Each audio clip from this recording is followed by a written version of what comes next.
Hi, this week I want to talk about a practical thought experiment that I've been doing recently and I think might be helpful for any number of people as they think through situations in their life and in the church.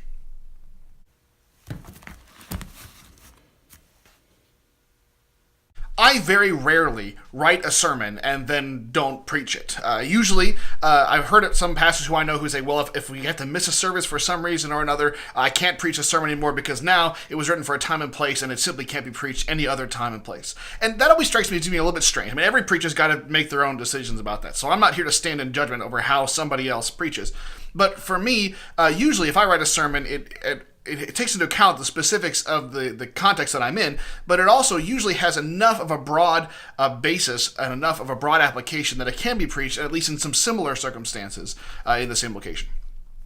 There is one particular case where I wrote a sermon and didn't preach it. It was written to be the sermon for the last Sunday of Advent, and we had to cancel services because of weather, and it just didn't feel right to put it into Christmas Eve, although I had thought about it, and it really hasn't had a situation since then to preach it in a different time, in a different year.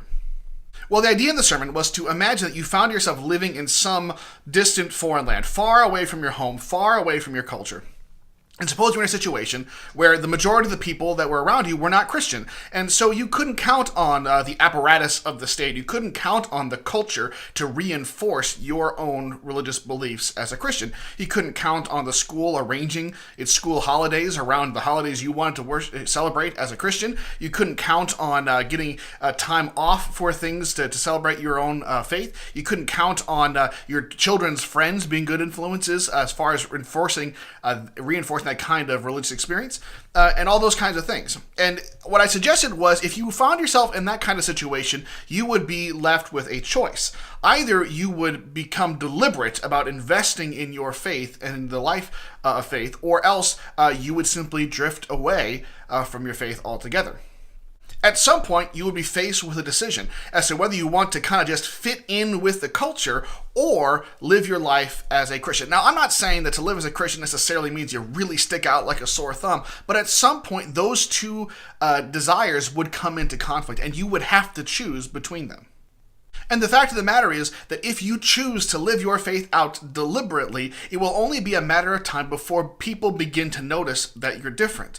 And it may even be, depending on the culture that you're in, people may even begin to find it uncomfortable to be around you. Now, I'm not saying that you're being faithful in a creepy way, but I mean at some point, being enough out of the mainstream is going to make you stand out and not be able to simply blend in with the culture, the way that sometimes we try to do in our world today. Again, over time, the decision would essentially come up that either you're going to deliberately invest in your Christian faith in spite of whatever the social consequences might be, or you may find that over time you cease to be anything like a Christian in any meaningful sense of the word. Now, the twist in the sermon came when I suggested that, in fact, we really already live in a world like that. Now, it's true that our school still oftentimes schedules its breaks more or less around Christian holidays. I suspect that if there was ever a reason why winter break, even though we call it winter break, we don't call it Christmas break anymore, but we may realize that there's no good reason constitutionally why we should schedule our winter break around Christmas. And in fact, this year, at least in the Midwest, might make a good argument for having the winter break be in January or February, where we seem to have the worst weather with bitter colds and huge amounts of snow. We've had a huge amount of cancellations. The point, though, is that even if we don't today live in quite that extreme of a situation, we've been moving that way culturally for some time. And I think it is an opportunity for us to reflect on what does it mean for us to be a Christian, not just in some faraway culture, but in what does it mean to be a Christian in this culture? Because I think that in many ways we find ourselves in exactly that kind of situation that I proposed in our current lives today in America. The point of all this is to highlight the fact that we are all kind of afraid of change. We don't really like things being different. We like to stick to our routines. And so what happens is when change comes upon us, we tend to focus on all the ways that it's different from our status quo.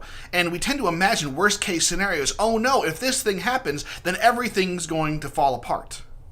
Because the fact of the matter is, nobody wants to pick a future for themselves that's radically different than what they're experiencing right now. Their situation may not be amazing, but at least it's familiar, and people like their routines, and it's very difficult to break ourselves out of those, unless we absolutely have to. I think that doing this kind of thought experiment can help us to kind of mentally step into a kind of extreme situation and begin to realize that while it does require change and while it will be difficult to one degree or another, it doesn't have to be as scary as we think. I'm the pastor of two small churches in rural Iowa, and one of the things that people in rural America have to deal with generally is that there are just fewer people out here. There are far fewer people within a 10-mile radius of these churches than there were a generation ago. And we're not alone in this. This is a pretty widespread situation. In fact, recently I was at a meeting where we had a bunch of churches from rural northern Iowa, and we got together with some denominational leaders in our annual conference, and we started talking about what kinds of options were there for churches merging together and sharing ministries. Well, one of the things that the leaders shared with us was the fact that there have been many churches who have found a great deal of value in selling their building and then moving into some kind of rented space to have their services. And at first, around the room, that seemed to be met with some kind of interest and appreciation. And then all of a sudden, someone raised the question, well, what are we going to do if we have to have a funeral? Where are we going to have our weddings? And all of a sudden, kind of the tone around the room got very worried and very scared. Well, I noticed this kind of shift into panic, and I don't know if I made much of a difference in other folks, but it helped me to think anyway. But I couldn't help but voice the concern that the fear was misplaced. I mean, so that's the kind of thing that we make a decision for when we find ourselves in a difficult situation. But that's not the only way we can find ourselves without a building to be able to have weddings or funerals. And suppose shortly before a funeral or a wedding, there's a fire and the building is burned down and we can't meet and have a funeral or a wedding in our normal situation. What would we do? Would we cancel the funeral? Would we cancel the wedding? I don't think so. I think we would find some other way. Maybe we'd ask to use some other church or pay some kind of fee to have a relationship for those kinds of official capacities. We might work with other kinds of institutions and other kinds of spaces in some way, but the point is we would find a way to do it. The fact of the matter is not having our own building to have these kinds of events in does not actually cripple our ability to do ministry in our contexts. And to pretend as if it did only paralyzes us with fear when we think about potential ways to move forward. Because the fact of the matter is the lack of a building does not destroy the ability to do ministry. And if we allow ourselves to be paralyzed with fear about what might be different and what we can do well today that we may not be able to do well if we make a change, is going to destroy our ability to reach out in faithfulness and adapt to a new day and a new era. On a similar topic, especially here out in rural Iowa, although it may affect people elsewhere as well, is the fact that we're finding clergy spread more and more thinly. Churches that used to have a full-time pastor kind of on their own now have to share the expense of that pastor with a second church. Churches that have had a long-standing relationship with two churches sharing that expense now have to share that with a third or maybe even a fourth church. And the thing is, and so now there's talks about things like, well, maybe you can use lay preachers to fill in some of the gap, or maybe you can use technology to have a video recorded sermon in some of the churches while they're live at the other ones. And while people seem to find that very interesting, there's still a great fear that that kind of thing will somehow destroy the ability to do ministry in this place. But the fact of the matter is, throughout history, and even in American history, within the Methodist tradition, there have been lots of times where there have been simply not enough pastors to go around. Or perhaps the church, as America moved west, there was easier to have big gaps without enough clergy people to go around. There were times when the church has been persecuted and driven underground, and it's for very long periods of times, you may not be able to have a clergy person at all. So what do you do? The fact of the matter is, it may not be an ideal situation, but people make it work. If you're committed to ministry, if you're committed to the faith, you will find a way to make it work. And so whatever change may come upon us, it may be difficult, it may require us to change, but unless we have shut our ears and shut our eyes to the calling that God has given for us, it does not have to prevent us from being about the business of God's kingdom. What do we do if we find ourselves with less access to a pastor, to some kind of clergy person than we used to? Well, what would we do if we didn't have a pastor at all? If for some reason our pastor had died, or if some reason we were in some part of the world where we simply had inadequate clergy support, what would we do? The fact of the matter is we'd be in a situation where we'd have the same kind of choice we'd have in the foreign land where people are not supporting our faith. Either we will deliberately do something about it, or else we'll let our faith and our life die.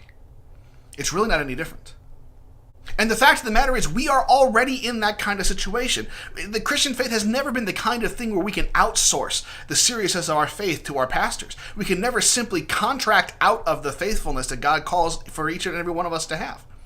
And so if we allow these things to cripple us, what it means is we've lost sight of what we should be focused on. And so it's a reminder for us to recenter ourselves on Christ, to refocus ourselves on the calling that God has for us, and to work together to face whatever may come with the power of the Holy Spirit. Because the fact of the matter is, the things we face in America today are small potatoes next to the things that the church, through the power of Christ, has been able to conquer.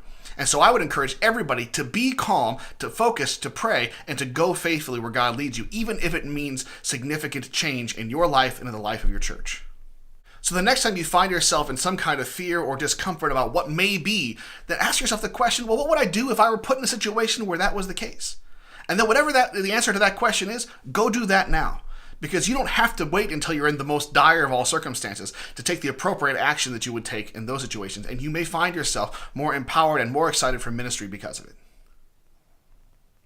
Well, that's all for this week. If you have any questions or any topics you'd like me to take up, send me an email at pastorstevik@gmail.com. If you find these videos interesting or engaging, consider liking and sharing them on Facebook.